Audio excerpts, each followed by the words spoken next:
Students, welcome to ICP academy. இந்த வீடியோவில் நம்ம என்ன பார்க்க போகிறோம் அப்படின்னா கெப்பாசிட்டி ஆஃப் பார்ட்டிஸ். கெப்பாசிட்டினா என்ன? ஒரு விஷயமோ ஏதாச்சும் ஆக்ட் செய்ய அதுக்கு உண்டான கேப்பபிலிட்டி, அண்டர்ஸ்டாண்டிங், புரிதல் எல்லாமே இருக்கணும் இல்லைங்களா? அதே மாதிரி தான் ஒரு கான்ட்ராக்ட் போடவும் கெப்பாசிட்டி நமக்கு ரொம்ப முக்கியம். It is one of the essential of contract. Contract போடவும் கெப்பாசிட்டி நமக்கு என்னங்க ரொம்ப முக்கியம். It is one of the essential element. It means the parties who are entering the contract must be legally competent to contract. லீகலாக contract போடுறதுக்கு அவங்களுக்கு தகுதி இருக்கணும். According to Section 10 of Indian Contract Act 1872, every person is competent to contract. Section 10 பொறுத்தளவு எப்போ ஒருத்தர் contract போட முடியும்னா, ஃபஸ்ட்டு பாயிண்ட் என்னென்னா he must be மேஜராக இருக்கணும் அப்படின்னு சொல்லியிருக்காங்க. அதாவது 18 இயர்ஸ்க்கு மேலே இருக்கணும், not a minor. Second point sound mind பர்சனாக இருக்கணும். தேர்டு பாயிண்ட்டு லாவால் கான்ட்ராக்ட் போட முடியாதுன்னு சொல்லி டிஸ்குவாலிஃபை பண்ணியிருக்கக்கூடாது. அப்படி பண்ணியிருந்தால் அவங்க கான்ட்ராக்ட் போட காம்பிட்டன்ட் பர்சன் கிடையாது. இப்போ இந்த 3 ஆஸ்பெக்டையும் எலாபரேட்டாக பார்க்கலாங்க. Who is minor? மைனர்னால் யார்?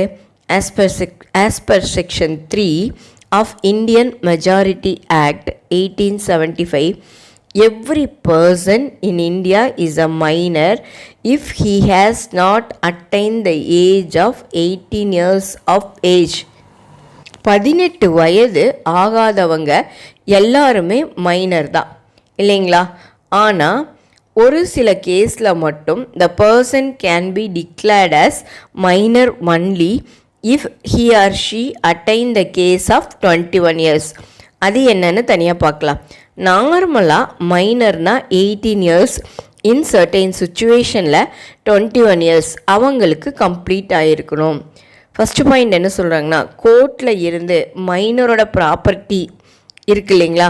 மைனர் கோர்ட்டில் கார்டியன் ஆர் வாரண்ட் ஆக்ட் 1890க்கு கீழே அப்பாயின்மெண்ட் பண்ணியிருந்தாலோ, அதாவது ஒரு மைனருக்கு ஒரு கார்டியன் அப்பாயின்மெண்ட் பண்ணியிருந்தாலோ, மைனரோட ப்ராப்பர்ட்டியை ஏதாச்சும் கோர்ட்டோட சூப்பரண்டு கீழே இருந்தாலோ, சூப்பர் இண்டிடென்ஸ் கீழே இருந்தாலோ, மைனர் அதை 21 இயர்ஸ் ஆனதுக்கு அப்புறமா தான் அதை மீட்க முடியும். 18 இயர்ஸில் அதை மீட்க முடியாது. Law relating to agreement by a minor.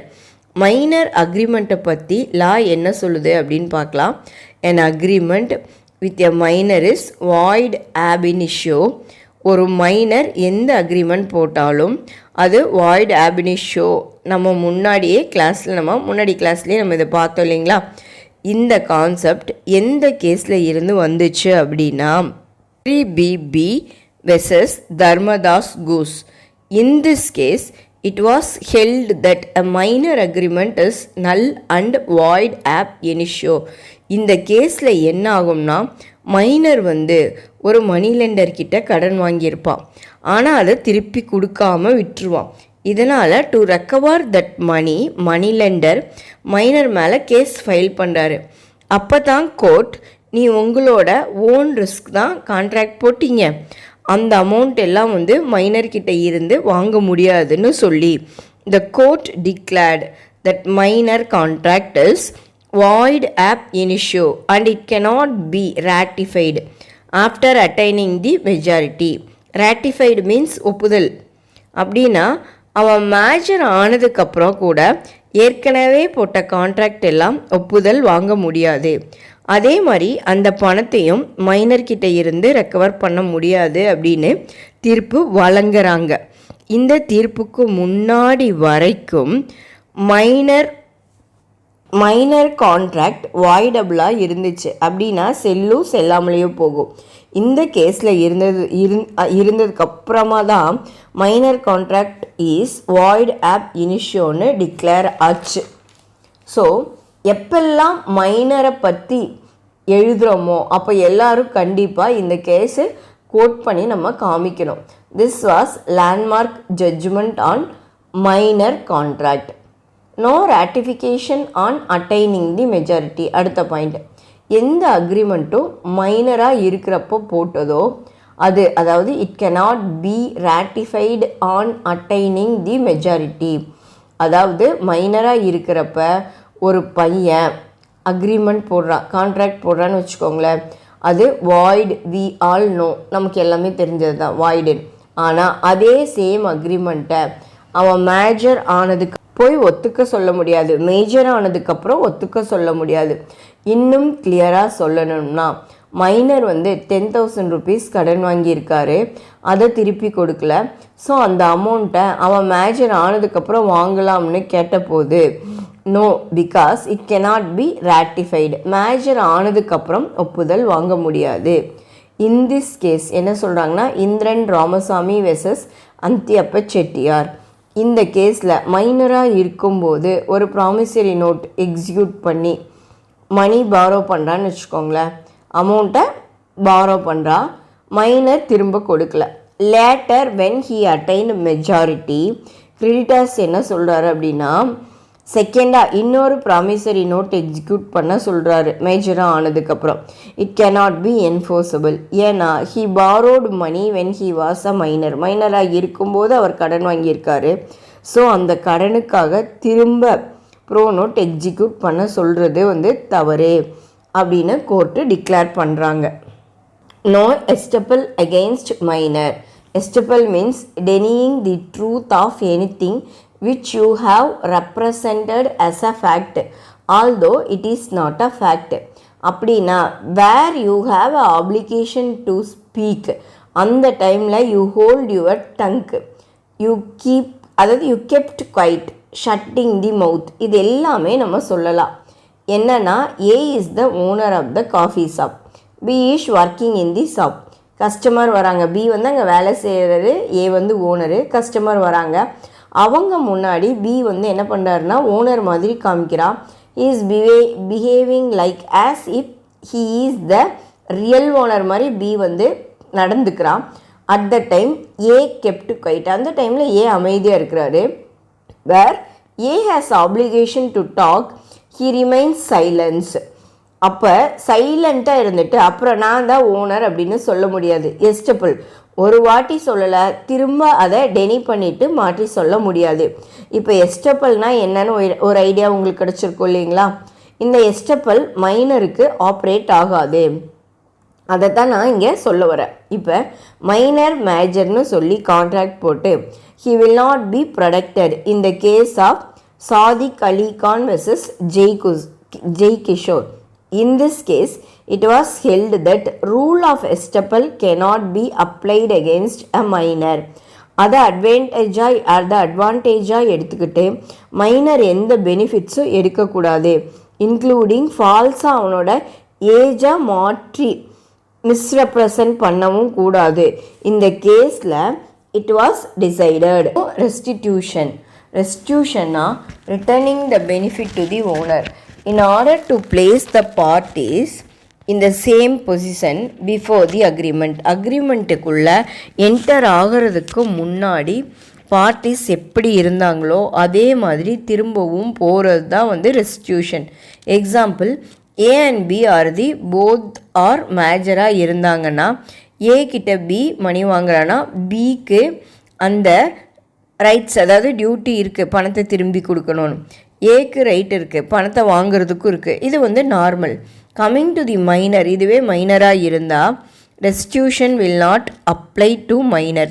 Minor வந்து பணத்தை ரீபே பண்ணணும் அப்படிங்கிற அவசியம் இல்லை. No restitution. அந்த காசுக்காக மைனரை கம்பல் பண்ணவோ பொருளை திரும்ப கொடுக்க சொல்லியோ கேட்கக்கூடாது. அப்படியே மைனர் கடன் வாங்கி இருந்தாலும் அதை ரெக்வர் பண்ண அவனோட பர்சனல் ப்ராப்பர்ட்டிஸை எடுத்துக்கொள்ளக்கூடாது. மைனர் தான் மேஜரை காண்பித்து பணம் வாங்கியிருந்தாலோ இல்லை அக்ரிமெண்ட் போட்டாலோ பாதிக்கப்பட்டவருக்கு கோர்ட்டு கட்டாயமாக காம்பன்சேஷன் வழங்கும். Agreement beneficial to minor are valid.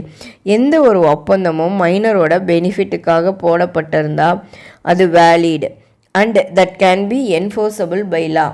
6th point, minor contract jointly with major person. For example, A and B are a major, C is the minor. இவங்க 3 பேரும் அக்ரிமெண்ட் போடுறாங்க. ஏயும் பியும் மேஜரு, சி வந்து minor, 3 பேரும் agreement போடுறாங்க.